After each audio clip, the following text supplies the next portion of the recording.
Diese zum Kauf angebotene gut gepflegte Dreizimmer-Doppelhaushälfte befindet sich in Moers. Das im Jahr 1967 erbaute Objekt wurde 2014 saniert. Das Gebäude verfügt über einen Außenparkplatz. Es hat 2 Schlafzimmer, ein Badezimmer, eine Gästetoilette und einen Keller.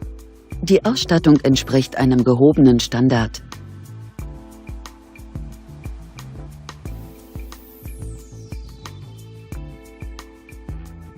Auf einer Grundstücksfläche von ca. 333 Quadratmetern weist das Haus eine Wohnfläche von ca. 100 Quadratmetern auf.